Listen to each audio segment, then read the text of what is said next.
Auto यहीं रुको। Ma'am साहब, इस जगह पे आपका क्या काम है? ये जानना तुम्हारे लिए जरूरी नहीं है। जाओ, जहाँ रुकने के लिए बोला वहाँ वेट करो।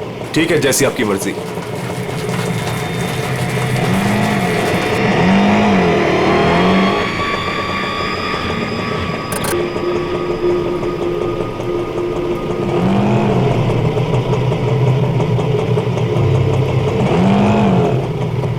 अरे तुम गए नहीं अभी तक, जाओ। जी मेम साहब।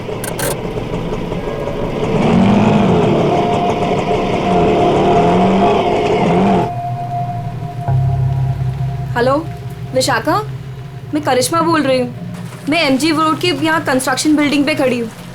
मुझे तुमसे तुम्हारी शादी के बारे में बहुत ज़रूरी बात करनी है।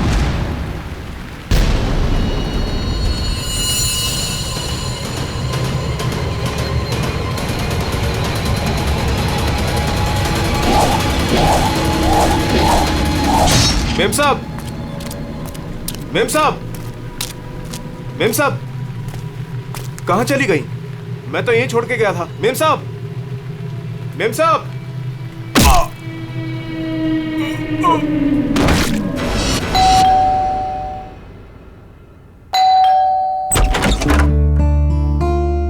अरे आप इतनी जल्दी आ गए ऑफिस से? हाँ, आज काम कुछ कम था। ये लो, आते आते तुम्हारे लिए कुछ साग सब्जियां लाया हूँ और इसे फ्रीजर में रख दो। विशाखा के लिए लाया हूँ, उसे आइसक्रीम पसंद है ना? आज आपकी लाडली ये खाने वाली नहीं है। पर क्यों? आज सुबह से ही उदास है, खुद को कमरे में बंद कर रखा है और खाना भी नहीं खाया उसने। तुमने उसे कुछ कह दिया क्या? मैं क्या कहूंगी, लेकिन हाँ, आज सुबह किसी का फोन आया था।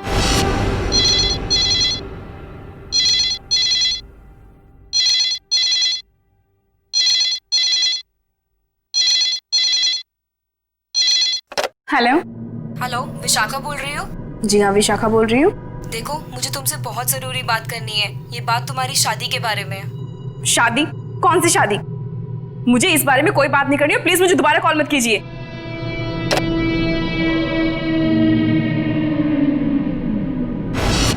अरे इतनी मुश्किल से तो 2 हफ्ते पहले टूटी हुई शादी को भूल पाई थी, अब फोन करके उसके जख्म किसने हरे कर दिए? बहुत पूछा मैंने कि किसका फोन था, लेकिन रोई जा रही है, जवाब ही नहीं दे रही है। मैं देखता हूँ, तुम चिंता मत करो। विशाखा, विशाखा बेटे, विशाखा बेटे, दरवाजा खोलो। विशाखा, दरवाजा खोलो। विशाखा! ये दरवाजा क्यों नहीं खोल रही है? रोने की आवाज भी नहीं आ रही। कहीं उसने कुछ? अरे तुम विशाखा को नहीं पहचानती क्या? वो ऐसा कुछ नहीं करेगी। विशाखा बेटा, दरवाजा खोलो बेटे। विशाखा, दरवाजा खोलो। विशाखा! विशाखा?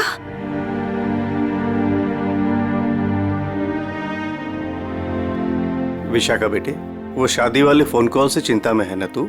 हाँ पापा, काश मैंने उस गलत लड़के से शादी की जिद न की होती। मेरी वजह से आप लोगों को कितना अपमान सहना पड़ा। अरे नहीं बेटी, ऐसा कुछ नहीं है। उस लड़की के साथ तेरी शादी नहीं हुई, ये तो बड़ी अच्छी बात है। उस परिवार से तू बच गई बेटे। हाँ। और फिर हमारे इस लाडो के लिए इस शहर में कोई लड़की की कमी है क्या? हाँ? और क्या, हमारी विशाखा है इतनी प्यारी कि कोई भी लड़का इसे देखते ही पसंद कर लेगा। नहीं माँ, इस बार अपनी पसंद पे भरोसा करके मैं कोई गलती नहीं करना चाहती। आप लोगों की पसंद पे ही मेरी मंजूरी है। अरे हाँ सरिता, कल ठीक 3 बजे लड़के वाले विशाखा को देखने आ रहे हैं, तुम तैयार रहना।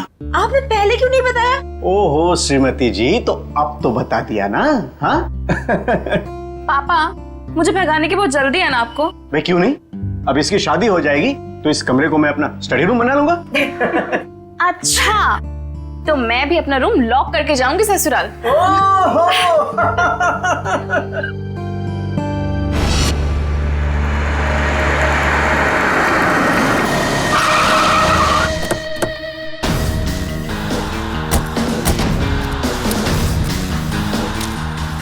भाई साहब, मैं यहाँ का बचपन, मैंने ही आपको फोन किया था। लाश कहाँ पर है? जी उस तरफ। चलो दिखाओ। जी।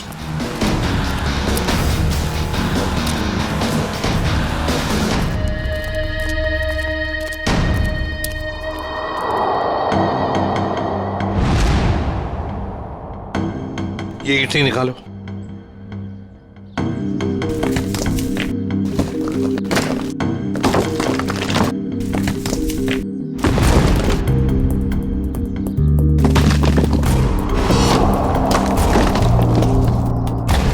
लगता है लाश को छुपाने की पूरी कोशिश की, लेकिन पूरी तरह से कामयाब नहीं हुआ है। हाँ, छुपाने की तो बहुत कोशिश की है, मगर जरूर कुछ ना कुछ तो भूल गया है वो। कोई ना कोई सुराग तो हमें जरूर मिलेगा। वैसे लाश ज्यादा पुरानी नहीं दिख रही है। एक काम करो, बाहर निकालो इसे आराम से, संभल के।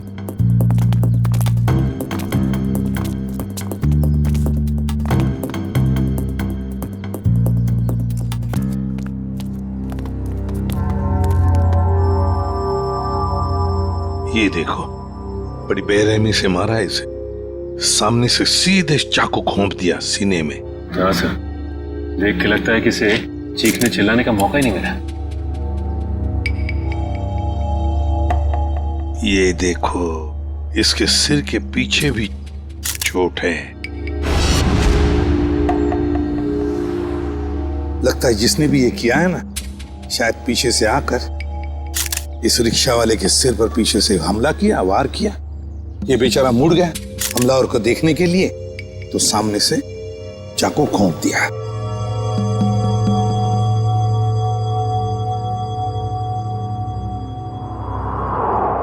जेब में कुछ भी नहीं। लेकिन सर, कोई रिक्शा वाले को क्यों मारेगा? फ्रेडी, इस रिक्शा वाले को पैसे के लिए तो कोई नहीं मारेगा।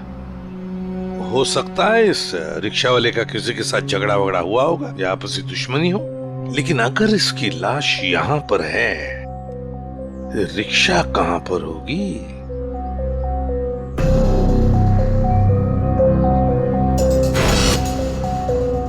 सर, हाँ सर ये देखिए सर, ये खून की बूंदें और घसीटने के निशान हैं।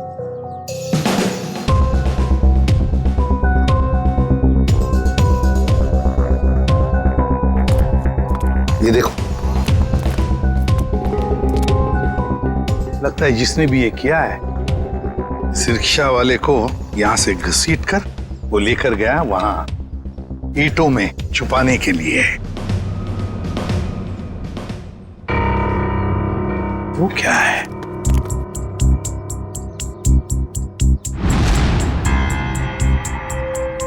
किसी आदमी की घड़ी? अरे ये तो काफी महंगी घड़ी है। शायद रिक्शा वाले की होगी। नहीं फ्रेडी, ये इस रिक्शा वाले की घड़ी नहीं लगती। इतनी महंगी घड़ी है ये, 1-1.5 लाख की तो घड़ी है ये। तो फिर सर, शायद उसी की होगी जिसने रिक्शा वाले को मारा है। वो तो ये भी सकता है कि घड़ी उस आदमी की हो जो ऑटो में बैठा था। इतनी कीमती घड़ी पहनने वाला आदमी रिक्शा में नहीं जाएगा, मुझे नहीं लगता। देखो, और भी कोई सुराग मिलना चाहिए। देखो जरा आसपास।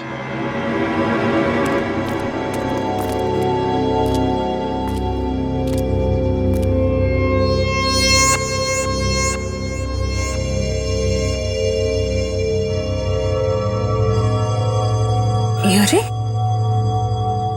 सर, कुछ मिला?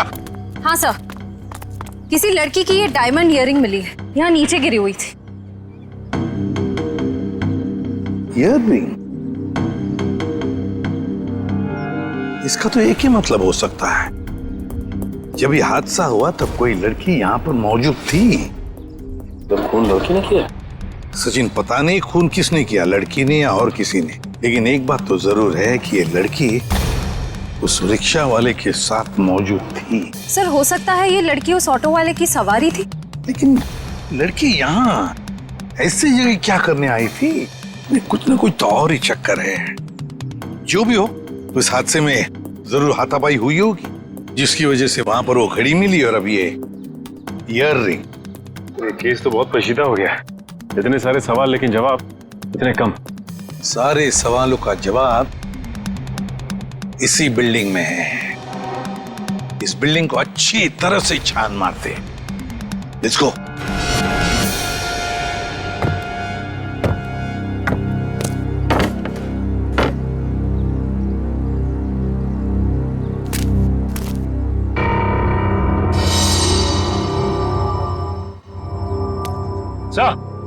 हाँ सचिन, क्या हुआ? ये देखिए, सीढ़ियों पे खून की बूंदें। हाँ, ये देखो।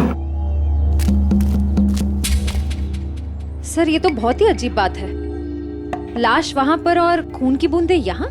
मुझे तो कुछ और ही आ रहा है दिमाग में। कहीं और एक लाश तो नहीं इस बिल्डिंग में? ऊपर चलकर देखते हैं, देखते ये खून के धब्बे कहां तक है।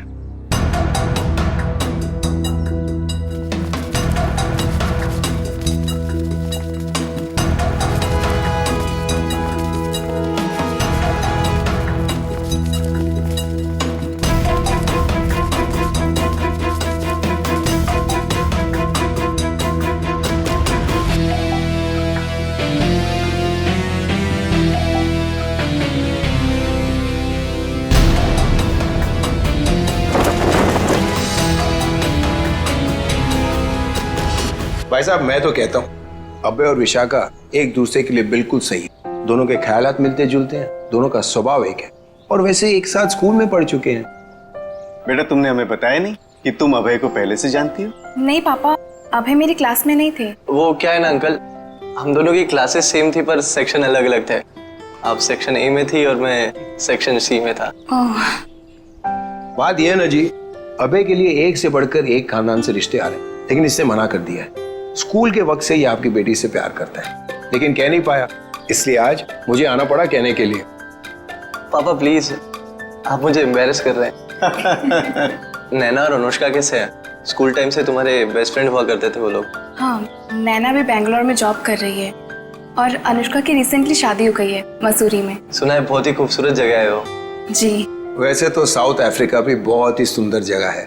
25 साल पहले हमने हमारे हीरो का बिजनेस वहां शुरू किया था और आज यहाँ तक ले आए उसे। आप लोग बैठिए, मैं आप लोगों के लिए चाय वगैरह लेकर आती हूँ। आप लोग बैठिए, हम आते हैं।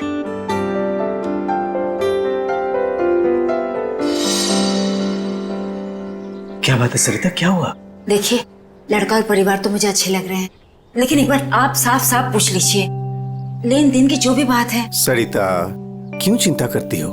देखो मुझे नहीं लगता कि धीरेन्द्र जी की कोई मांग है, और अगर होगी भी तो हम मांग पूरी कर देंगे ना। देखो सरिता, मेरी पेंशन है, तुम्हारे जेवर है, और अगर जरूरत पड़ी तो हम ये मकान बेच देंगे। आखिर हमारी एक ही बेटी है। ओफो, आप एक बार पूछ तो लीजिए ना, कहीं कोई बड़ी मांग रख दी तो। फिर तो ये रिश्ता नहीं हो पाएगा। खैर, अपनी किस्मत है, देखते हैं। चलो लीजिए भाई साहब। ये सब लाने की क्या जरूरत थी? इतनी तकलीफ क्यों की आपने?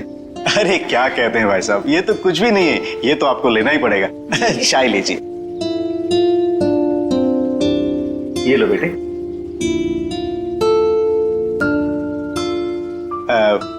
भाई साहब अगर आप बुरा न माने तो कुछ देर हम लोग बाहर चल के आपस में बात कर लेते हैं। अरे इतने में बच्चे भी एक दूसरे से बात कर लेंगे। अरे ये तो बहुत अच्छी बात है, चलिए।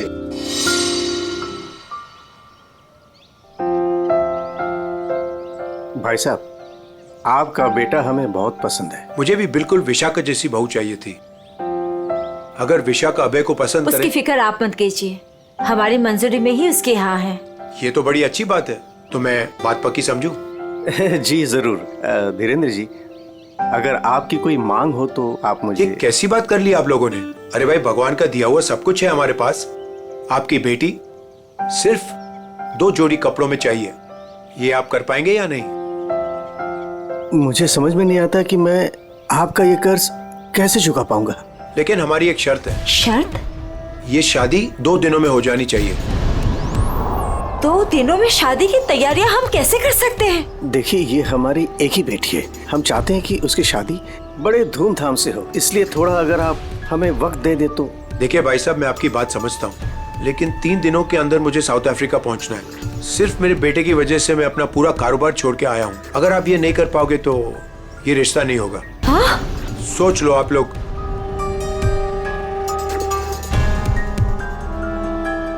ठीक है भाई साहब, ये शादी परसों ही होगी। ये तो बहुत अच्छी बात है, मुबारक हो। देखिए, आप शादी की तैयारियां कीजिए, पैसे की चिंता न कीजिए, वो हम करेंगे। जी।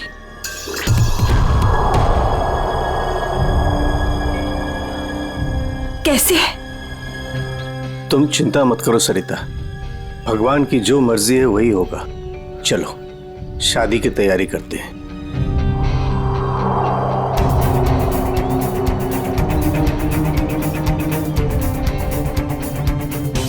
पता नहीं मुझे ये सब ठीक क्यों नहीं लग रहा है। शादी ब्याह जैसी चीज जल्दबाजी में करना, कहीं हम गलत निर्णय तो नहीं ले रहे?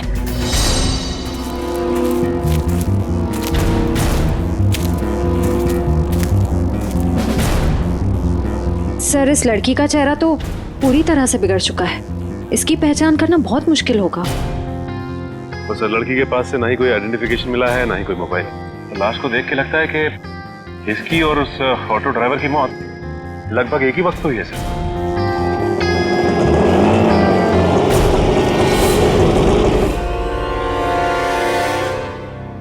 सर, ये लावारिश रिक्शा यहाँ से थोड़ी दूर पे खड़ी हुई थी, लोगों ने मुझे बताया। और सर, ये रहे रिक्शा के पेपर्स। वो लाश इसी रिक्शा ड्राइवर की थी, चमन नाम था उसका। और सर, ये फोटो भी लगी उसकी। हाँ, चमन खुद मालिक था इस रिक्शा का। और कुछ मिला? हाँ सर,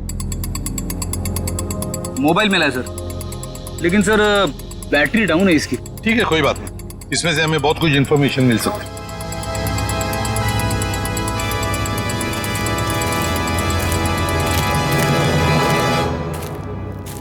वॉचमैन होना यहाँ के कैसी ड्यूटी करते हो?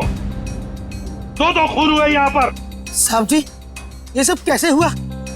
मुझे नहीं पता चला। चुप, नाटक बंद।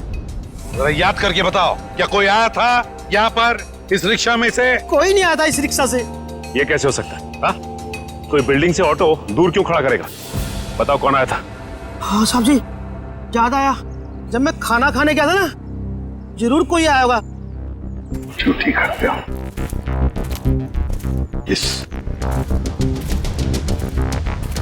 इस चमन की पूरी कुंडली निकालो। हाँ अभिजीत।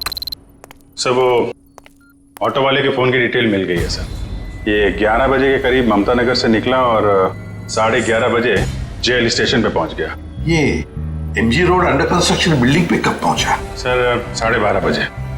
जेल स्टेशन से सवारी लेने के बाद 12:40 पे उस जगह पे मिला था जहां पे वो ऑटो खड़ा मिला था। मतलब जेल स्टेशन से उसने सवारी उठाई, तो फिर अभिजीत उस वक्त दो मोबाइल फोन होंगे उस रिक्शा में, एक रिक्शा वाले का और शायद इस सवारी का भी।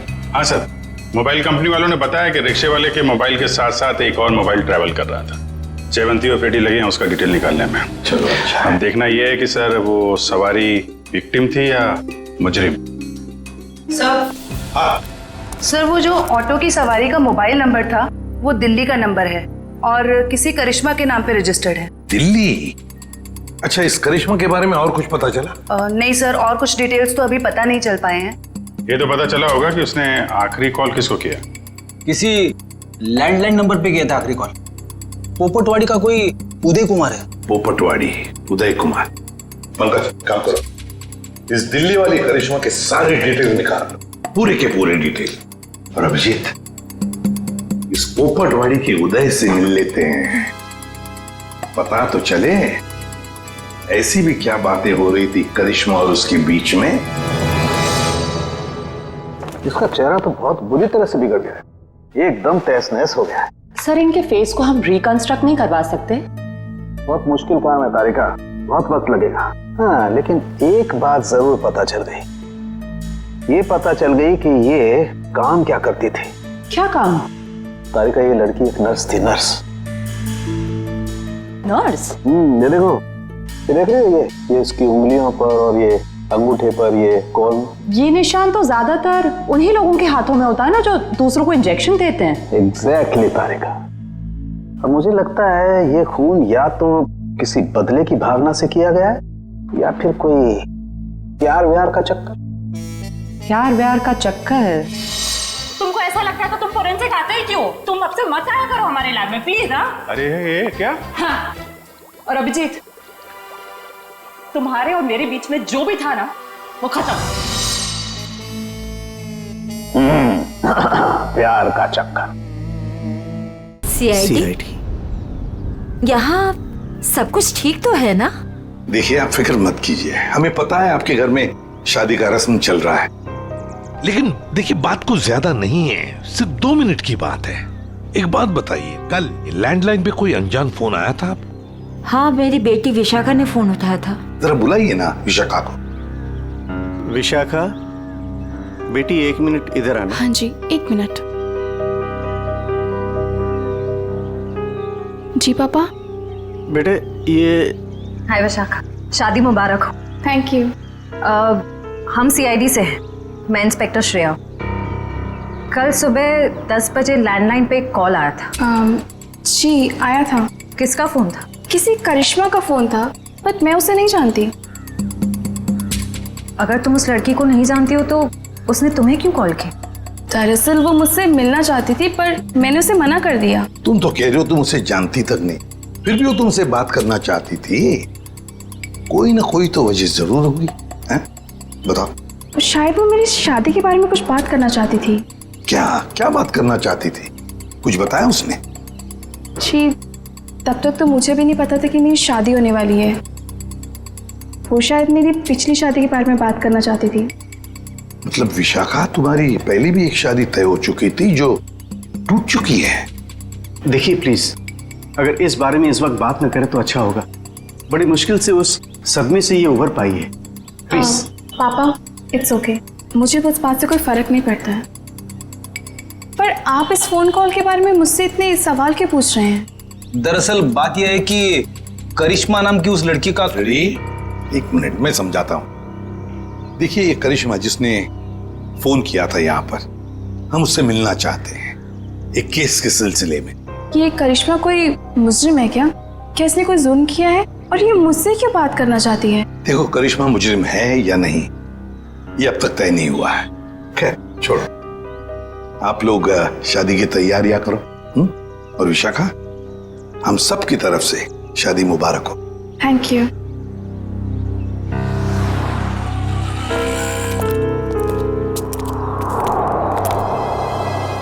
हेलो, सुनो, सब गड़बड़ हो गया है यहाँ। सीआईडी आ गई है। हाँ जी, क्या हाल है बॉस? फिर से बन गया चेहरा? अरे चेहरा बनने में टाइम लगता है ना यार। और कितना टाइम चाहिए तुझे? मैं बोल रहा था तारे का, प्रद्युमन जैसे ही मेरी शक्ल देखेगा पीछे पड़ जाएगा। कितना टाइम लेगा चेहरा बनाने में? यार इतना सा काम है सारुण के। वैसे एक बात बताओ, आप लोगों को वाकई कुछ पता नहीं चला उस लड़की के बारे में? हमें इतना तो पता चल चुका है कि उस लड़की का नाम करिश्मा है और वो दिल्ली की रहने वाली थी। और अगर मैं ये बताऊं कि करिश्मा एक नर्स थी तो? सर, उस करिश्मा के बारे में नई बात पता चली सर। क्या? वो दिल्ली में 10 स्टार हॉस्पिटल में नर्स है। लो, ये बात अब बता रहे हैं, मैं कब की बता चुका ये बात। 10 स्टार हॉस्पिटल दिल्ली। वाह यार अभय, बड़ी सुंदर दुल्हन मिली है तुझे, सच्ची। पता नहीं कहाँ से किस्मत लिखा के लाया है। अरे वो कहते हैं ना, लंगूर के हाथ में अंगूर। एग्जैक्टली।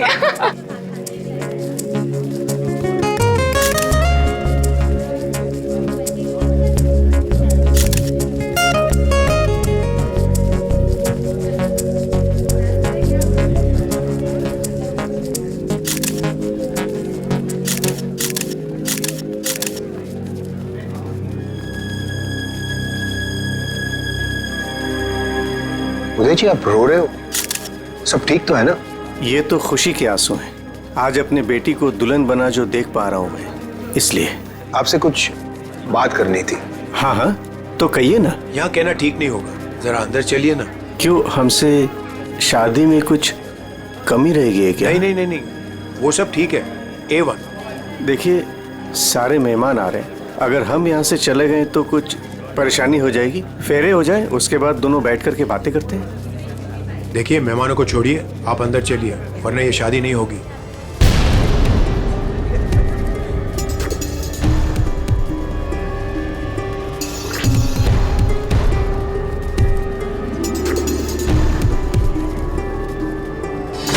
आइए उदय जी।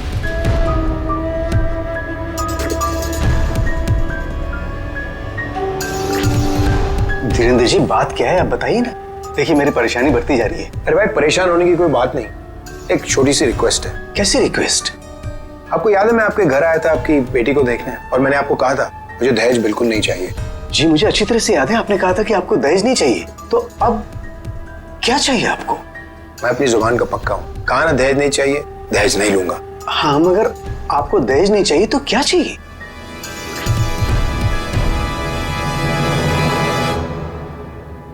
Kidney kidney kidney.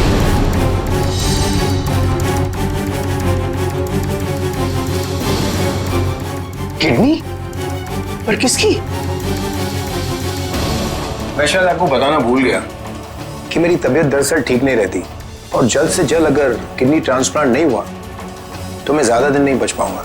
Kidney transplant? देखिए आपकी बेटी की शादी है और कुछ ही दिन बाद उसका ससुर यानी कि मैं मर जाए तो आपको कैसा लगेगा? पर धीरेन जी मैं अपनी किडनी कैसे मेरा मतलब? मैंने पूरा पता लगा लिया है, हम दोनों की किडनीज मैच होती हैं। अच्छा तो इसका मतलब ये शादी ब्याह ये सब ढोंग है। दरअसल आपको मेरी किडनी चाहिए इसलिए आपने ये सब। अब फेरों में 2 घंटे और, बहुत समय आपके पास, सोच लीजिए। और वैसे भी हम दोनों एक परिवार का हिस्सा बनने जा रहे हैं, तो एक परिवार वाले का फर्ज बनता है दूसरे परिवार वाले की जान बचाने का।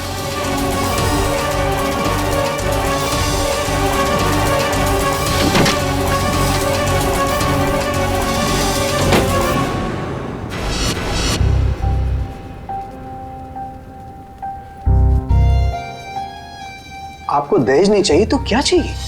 Kidney kidney kidney.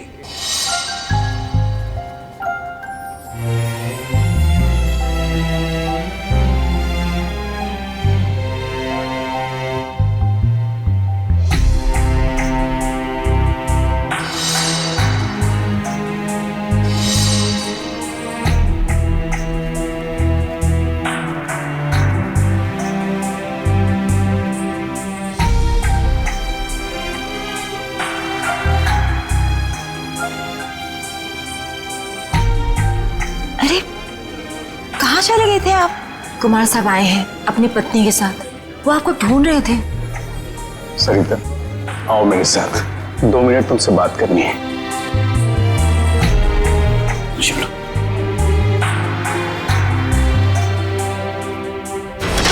आओ सरिता।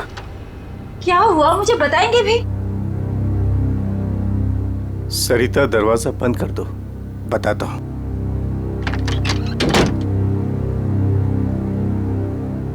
अभी तो बताइए, मुझे बहुत घबराहट हो रही है। धीरेन्द्र जी ने मुझसे कुछ मांगा है। पता था मुझे कि ये शादी दहेज लिए बिना हो ही नहीं सकती।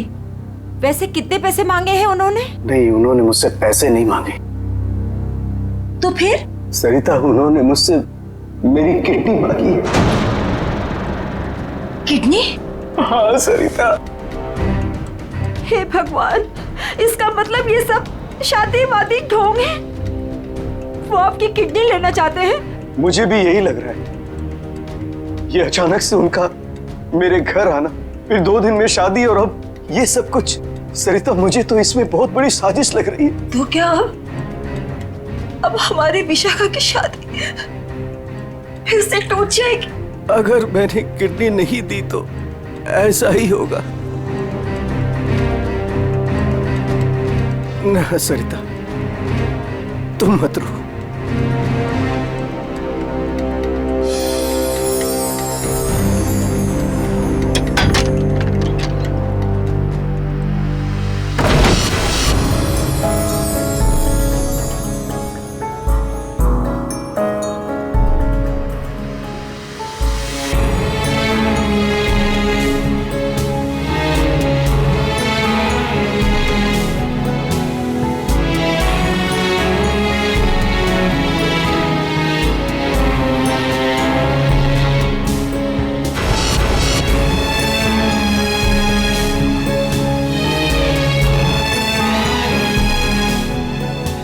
सारे मेहमान आ चुके हैं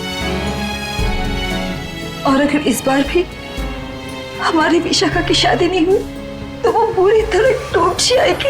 एक जख्म तो वो पहले ही खा चुकी है, लेकिन अब दोबारा वो बर्दाश्त नहीं कर पाएगी। मैं जानता हूं सरिता, तुम ठीक कह रही हो, इसलिए मैंने सोच लिया है, मैं अपनी किडनी दूंगा। हाँ सरिता। नहीं, अगर आपने किडनी दे दी तो आपका क्या होगा? मुझे कुछ नहीं होगा सरिता। और वैसे भी इंसान के शरीर में 2 किडनियां होती है जिससे उसका शरीर चलता है, लेकिन फिर भी इंसान एक किडनी के सहारे जी सकता है। मुझे ये सब कुछ ठीक नहीं लग रहा है। अगर कुछ ऊंच नीच हो गई तो मैं आपको खोना नहीं चाहती हूँ। नहीं सरिता, मुझे कुछ नहीं होगा, और अगर मुझे कुछ हो भी गया तो कम से कम मेरी आत्मा को ये सोचकर संतुष्टि तो मिलेगी ना कि मैंने अपनी बच्ची की खातिर उसके पैदाइश से लेकर के उसकी शादी तक सब कुछ किया। प्लीज।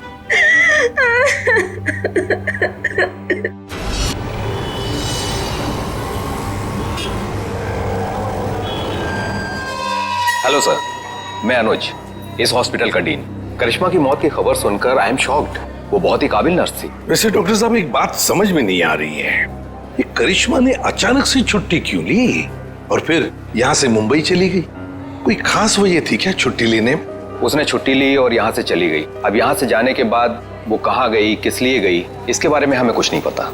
देखिए, हम लोग करिश्मा के घर गए थे, लेकिन वहां से कोई ज्यादा जानकारी मिली नहीं है। क्या आप बता सकते हैं कि यहाँ पे करिश्मा को कोई सामान वगैरह पड़ा है? आप चाहें तो करिश्मा का लॉकर देख सकते हैं। जी हाँ, जरा दिखाइए लॉकर। आइए। चलिए।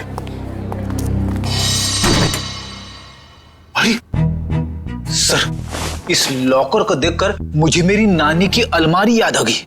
वो भी अपना सारा सामान ऐसे ही ठूस ठूस के रखती थी। सर, ये तो किसी मरीज की मेडिकल रिपोर्ट है। किसकी फाइल है ये? दे उदय कुमार। उदय? विशाखा के पिताजी उदय कुमार? कमाल है, इस फाइल को तो हॉस्पिटल के रिकॉर्ड रूम में होना चाहिए। ये करिश्मा के लॉकर में कैसे? मतलब ये करिश्मा उदय जी और उसके परिवार वालों को जानती थी? वो परिवार वाले तो बता रहे थे कि वो करिश्मा को जानते ही नहीं। जरा बताइए, किस चीज का इलाज चल रहा था उदय का?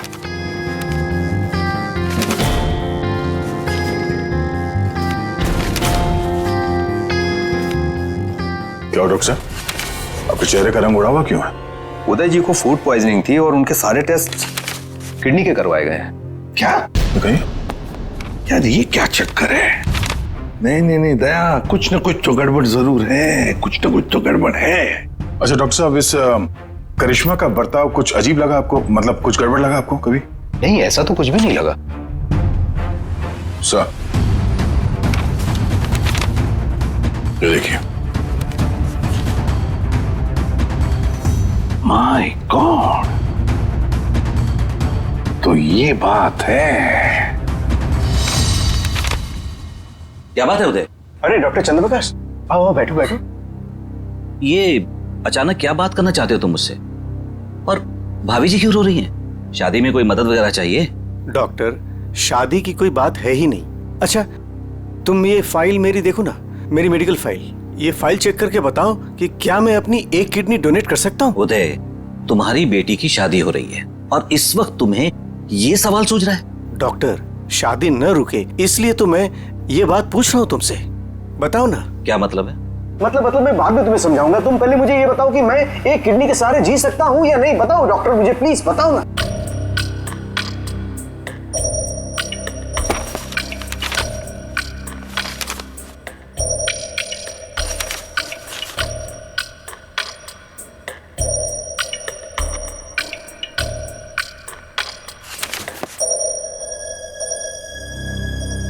डॉक्टर, रिपोर्ट ठीक तो है ना? क्या हुआ चंद्रप्रकाश, बताओ ना कुछ मुझे। क्या किडनी देना जरूरी है? बस तुम इतना ये समझ लो कि किसी के जिंदगी और मौत का सवाल है। देखो, अगर मैंने किडनी डोनेट नहीं की ना तो मेरी बेटी की शादी रुक जाएगी। देखो उदय, तुम्हारी ये किडनी पहले से ही खराब है। क्या? सरिता, मुझे तो आज तक ये प्रॉब्लम कभी महसूस ही नहीं हुआ। कैसे किडनी फेलियर हो सकता है? क्योंकि उदय, तुम्हारी बॉडी दूसरी किडनी से फंक्शन कर रही है। आई एम सॉरी, अगर तुमने ये दूसरी किडनी भी डोनेट कर दी तो क्या? तो तुम्हारा बचना नामुमकिन है। किडनी डोनेट करने के लिए तुम मेडिकली फिट नहीं हो। देखो, ऐसा मत कहो डॉक्टर, मुझे ये किडनी दान करनी ही पड़ेगी किसी भी हालत में। डॉक्टर प्लीज जरा चेक करके बताओ, कोई तो रास्ता निकालो। देखो उदय, फाइनल डिसीजन मैं नई रिपोर्ट के आने के बाद ही दे पाऊंगा, लेकिन इस रिपोर्ट के मुताबिक किडनी डोनेट करना मतलब मौत को दावत देने जैसा है।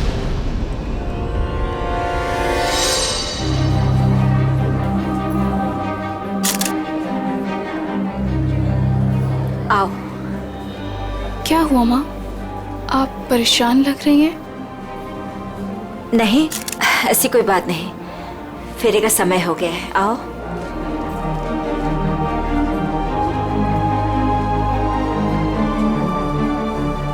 अरे उदय जी,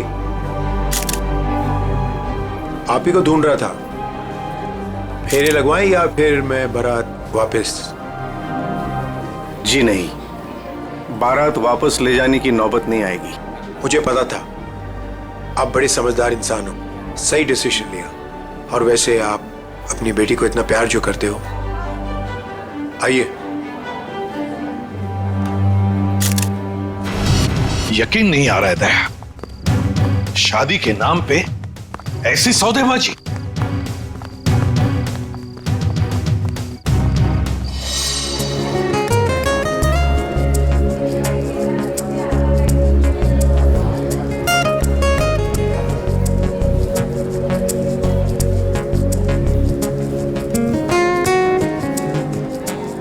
रुक जाइए।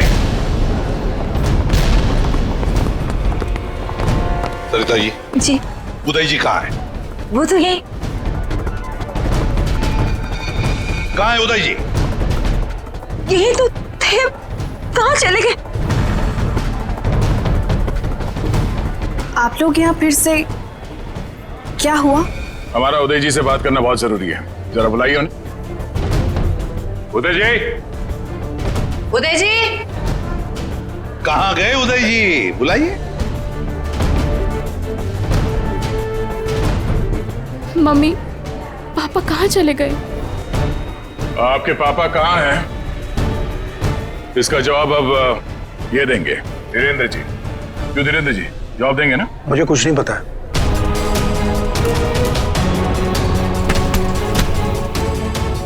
नहीं पता तो सड़क कहाँ रहे आप? सर मैंने कुछ नहीं किया सर, मैं तो इनका असली बेटा भी नहीं हूँ सर। मेरे पति को इन लोगों ने गायब करवाया होगा और किडनी के लिए ये लोग शादी तोड़ने की धमकी दे रहे थे। मॉम, आपने बात मुझे पहले क्यों नहीं बताई? आपके पापा से बढ़कर मेरे लिए कुछ नहीं है। शर्म आनी चाहिए तुम्हें, शादी जैसे पवित्र बंधन की आड़ ऐसा घिनौना अपराध करते हुए। सर मैं मानता हूँ इसी प्लान के जरिए मैंने किडनियों का व्यापार किया। क्या? शायद इसीलिए उन गुनाहों की सजा है कि मेरे खुद की किडनी बेकार हो गई, लेकिन इस बार सर मैं खुद की जान बचाने के लिए कर रहा था। इसके लिए किसी और की जान चली जाए। अब बताओ, करिश्मा को क्यों मारा? सर मैंने करिश्मा को नहीं मारा, बल्कि वो तो मेरी मदद करती थी मरीज ढूंढने में। सर इस बार मैंने गैंग वालों को बताया बिगैर एक किडनी गायब कर दी। उसी बात को लेकर वो मुझे ब्लैकमेल कर रही थी कि वो बाकी गैंग वालों को और विशाखा को ये बात बता देगी। इसीलिए तुमने करिश्मा को मारा? इसीलिए? नहीं सर, मेरा यकीन मानो, मैंने उसे नहीं मारा। मुझे लगता है कि सर उसके मौत के पीछे मेरे बाकी गैंग वालों का हाथ है। कौन है तुम्हारे साथी? कहाँ लेकर गए उदय को? किडनी निकलवाने। ऑपरेशन शायद शुरू भी हो गया होगा। कहाँ हो रहा है किडनी निकालने का ऑपरेशन?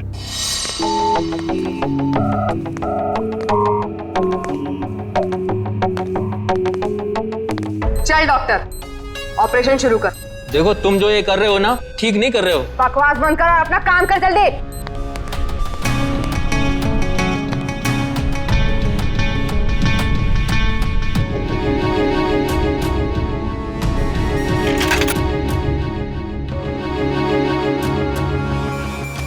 अबे जल्दी करना।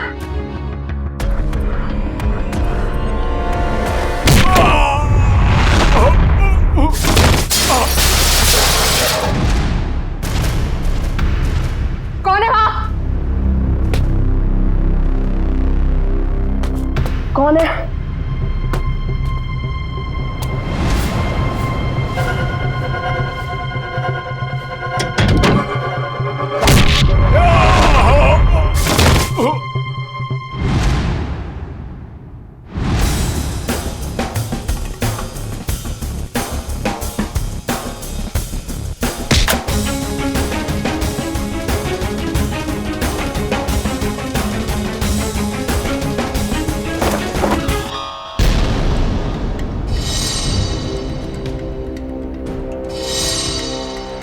अपने जुर्म का इनाम तो लेती जाओ।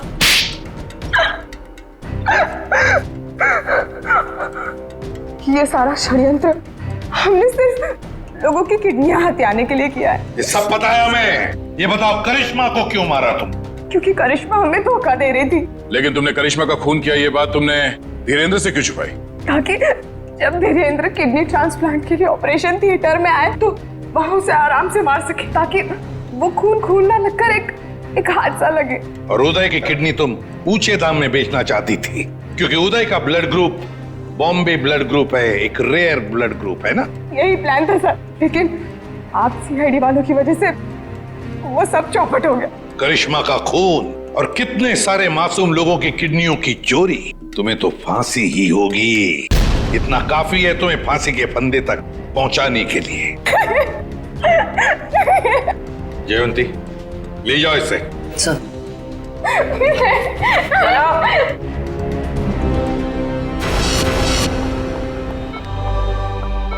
कैसे आप? तबीयत कैसी है आपकी? पापा ठीक तो है आप? सरिता, विशाखा बेटी, तुम लोग रो क्यों रहे हो? क्या हुआ मुझे? मैं आपसे कभी बात नहीं करूंगी। आपको क्या लगा मेरी शादी आपकी जिंदगी से ज्यादा जरूरी है? ऐसी कोई बात नहीं। दरअसल मैं और सरिता, हम तो सिर्फ तुम्हारी खुशी चाहते हैं बेटे। मेरी खुशी आपसे है, आपसे है। माना बाकी लड़कियों की तरह मेरा भी सपना है कि मेरा भी एक अच्छा पति हो, लेकिन वो पति मुझे अपने पिता की कीमत पर बिल्कुल नहीं चाहिए। देखा उदय जी, आपकी बेटी विशाखा कितनी समझदार है, सियानी है और सही बोल रही है। एक बात हमेशा ध्यान में रखना, बेटी घर का सम्मान होती है, सुख होती है, खुशी होती है। उसके हाथ पीले करना तो सौभाग्य की बात होती है, लेकिन उसके लिए माता पिता को अपनी जान दांव पर लगाने की कोई जरूरत नहीं। एसीपी साहब, मैं आपसे वादा करता हूं, चाहे कुछ भी हो जाए, मगर मैं इंतजार करूंगा। अब की बार मैं अपनी बेटी का हाथ सिर्फ उसी को दूंगा जो इसके लायक हो। आप सबका बहुत बहुत शुक्रिया बेटी। Thank you very much.